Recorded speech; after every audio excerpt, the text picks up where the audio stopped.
Hey you guys, what's good? Welcome to another episode of Esme&Eric's YouTube channel. I am Eric, you guys. Before we begin, I'm going to need you guys to like, subscribe, comment, follow, all that bullshit, blah blah blah, blah blah blah. So let's get it going. So you guys, I got my little book here,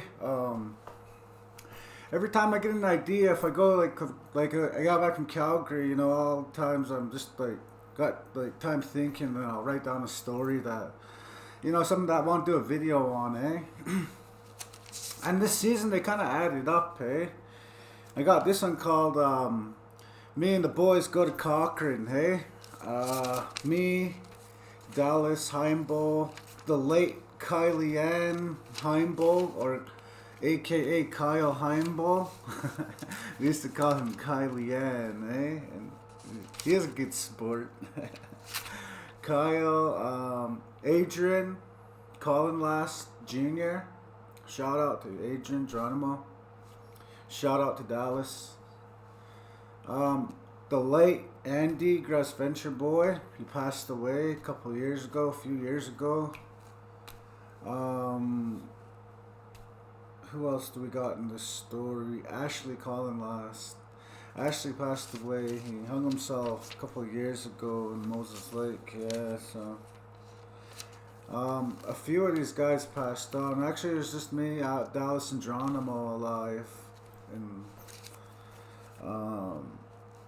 it was crazy, guys. This was back in 2004. I got out of, I just graduated. I got out of high school and I started drinking, and I don't know, I just stayed drinking from 17, 18, 19. I never drank that bad stuff though. I never got to that point, Almost one time, I'll tell you guys a story, but yeah, I never drank the bad stuff like the boys, and one time I fell off and we're drinking, we're going down to Wilbert's to get some Colts. Colt 45 and 2 zigzags. Anyways, we went down to Wilbert Davis's. Shout out to the late Wilbert. Wilbert, he only sold to girls. We had to always find a chick halfway down there, and we're like, hey, can you go to Wilbert's horse and grab us a couple bottles? One time, me and Junior Bullcalf went down there and we fucking robbed him up, and we jumped in the house, we grabbed a bunch of liquor, we came back out, and then we went to Stubby's, and he drove by. Drove by Auntie Stubby's really slow. He had this real ugly Cadillac, you know, those real long Cadillacs. He drove right by, and he had eyeing that Auntie Stubby, and Auntie Stubby said, what are you guys doing? Where'd you guys get all that liquor? Me and Junior like, don't worry about it, just guzzle up.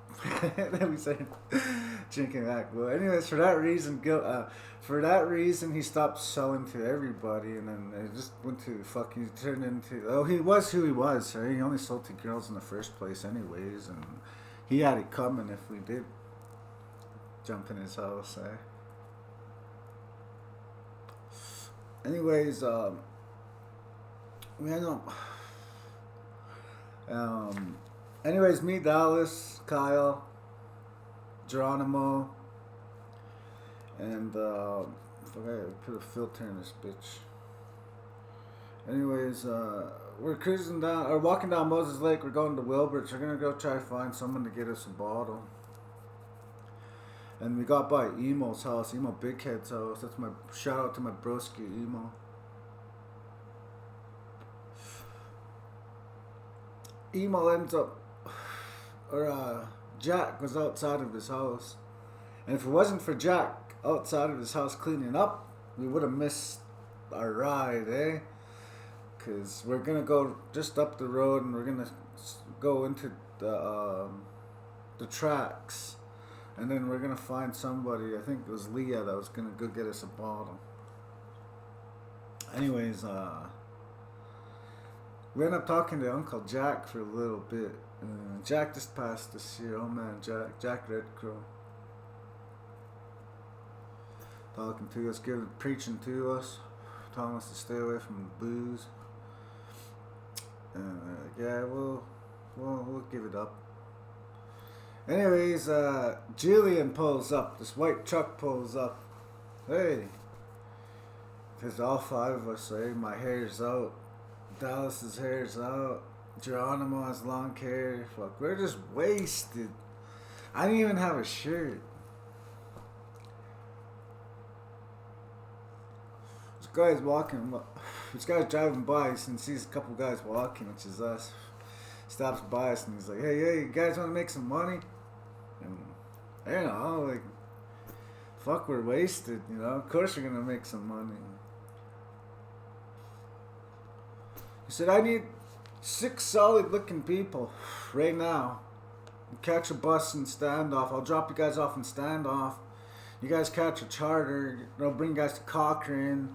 You guys get a hotel room. You guys write down your information, and we'll give you guys $40 for $80 for meal tickets, cause it's supper. You guys missed lunch and supper. So $40, $40 a day. So 40 in the morning, 40 in the afternoon, 40 in the evening. So that's $120 a piece every day. Anyways, a few of the boys were up there. My broski was up there. Who did I see? Dakota Meyer. Dakota's brother. What's his name again? As if I forgot my brother's name. Anyways, Tuffy was up there. Tuffy Meyer. Shout out to my bro Tuffy. Anyways, he's the only guy I saw up there from our reserve other than us, eh? So anyways, we got on that charter. We got a couple bottles at... it was really funny because that guy drove us to Wilbert's, and then we told Wilbert that we were going to do this movie, and that if he can help us out, we'll give him a lot of business and we'll get back. So he ended up selling to us under those circumstances. Because I remember Julian, his name was Julian Deschamps. That's who fucking brought us up and helped us up with these, hooked us up with these extras, these positions. Anyways, Geronimo ends up going into, Geronimo gets into, jumps out of the truck, lets Kyle out. Kyle goes into Wilbert's house, grabs a couple bottles of liquor, and then he brings us to Standoff where we catch the charter. We caught the charter bus, and we caught it all the way up to Cochrane. We got to Cochrane, he gave us the $80 for the meals. So we got the meals, and then we end up, he said we had no work till tomorrow, so we end up having to go check into the hotel rooms, and then we found a map in the fucking drawer there, and as wasted as we were, I didn't have a shirt, so Dallas gave me an extra shirt, hey, so I had a shirt. And this is October, we got paid on October 31st. This is in the middle of October 2004, you guys, if I'm not mistaken. Anyways, we went up to this movie set that Steven Spielberg was directing. That's the reason why that we went up there. So, as wasted as we were, we made it into town. We went to McDonald's, we scored a couple Big Macs, and then we fucking filled up our fridge with liquor the first night.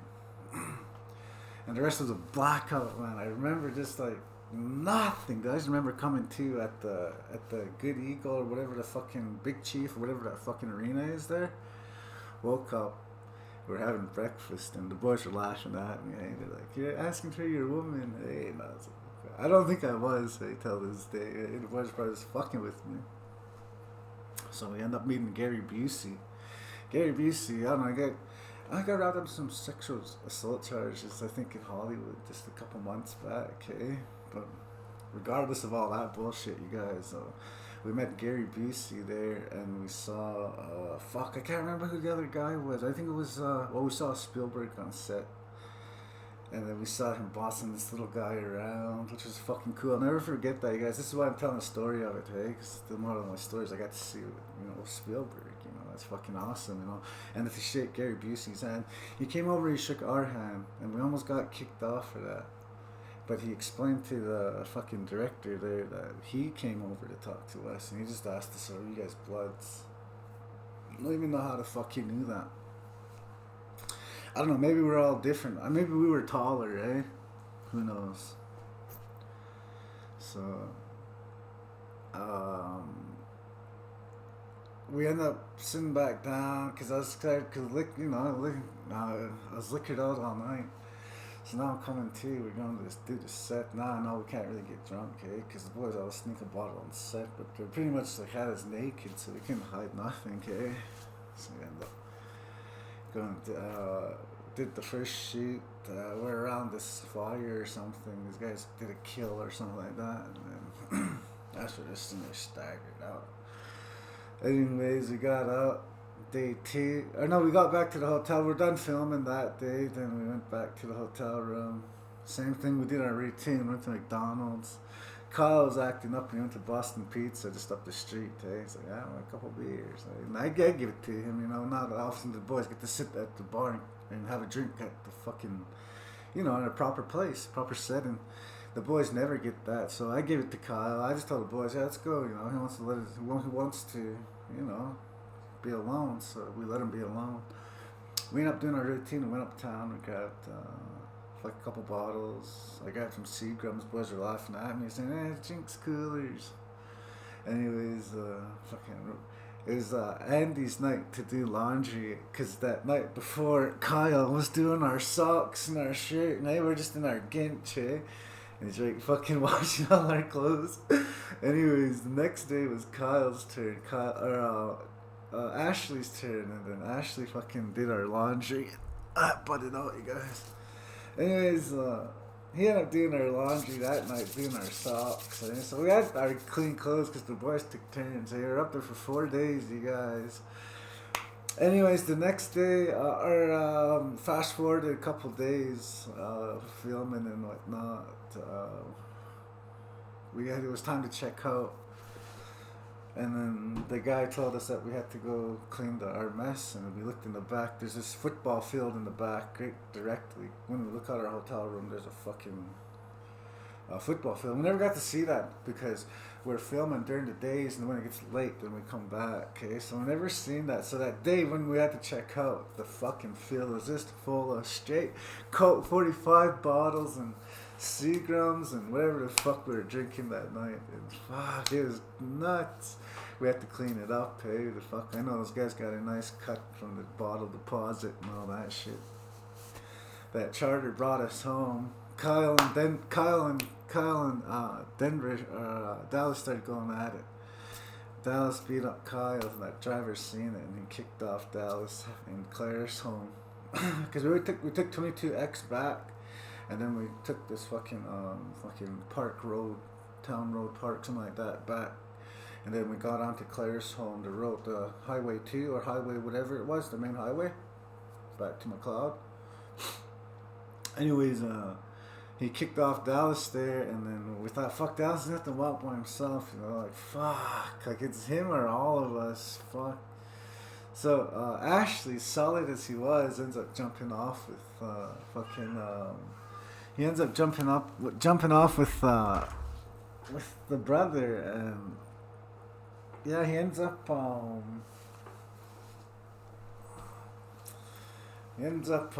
jumping off with him, and the boys said they made it back to standoff, and then they used the phone in standoff. He ended up blacking out, and then the cops went there and they arrested him. So when Caroline went to go pick him up in standoff, he ended up he was already locked up, eh? So he was in on some warrants, and then we got back home. I sobered up because I felt pretty good about that. Okay, I was like, wow, life is not so hard, because that's why I was just drinking, thinking that life was hard. And then I end up experiencing that and getting my first big paycheck. We got like 4 or 5 grand, I think, and $1,000 a day. That's not bad, especially for that kind of pay. I mean, just for getting drunk, getting wasted, having fun up there. We got fucking paid like 5 grand. So anyways, we all got paid on Halloween because we got our checks. Well, my niece Brooklyn was just a little girl back then. She came running out, Uncle, I got your check. It was already open too. I cried. Oh, wow, awesome, man. I was looking at it. Well, let's go cash it. I cashed it. I gave her some money. Gave my sister some money. Because it was just me and my sister in Brooklyn staying at the house at the time, eh? yeah, so I ended up just looking at life differently. I sobered up after that, and fuck, what did I do? I think I bought a bag, you guys. I think I bought a bag, and then I started hustling after that, and then I wanted that money after that. I had a couple jobs, but around here it's not what you know, it's who you know. I wasn't too connected with the job scene growing up, so that's why I started doing the hustle, and yeah, so. After that, it was just a bunch of. That's where my hustle stories come from. After that, hey, but pretty sure that's what I did with it. That October, November, December. Yeah, by December I was already big time in it. I already had Rick under the fucking table, begging for change. After that, and what I mean by that was because they was on top first, and they used to be real fucking tight ass. And then when I started hustling, I started, being the generous guy in the game. I ended up making them large after that. Eh? And then, not nothing to be proud of. I don't condone any of that, you guys. But yeah, anyways, yeah, that's just my story. And, yeah, I hope you guys liked it. I got a couple more like this I'll put out. Hey, till then, you guys, peace.